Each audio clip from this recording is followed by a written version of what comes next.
ఆకాశలింగమై ఆవహించరా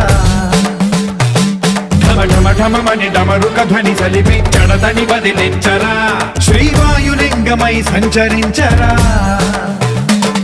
అణువణువున తన తనువున నిలిచి చలనమే కలిగించరా భస్మం చేసే అసురునే అగ్నిలింగమై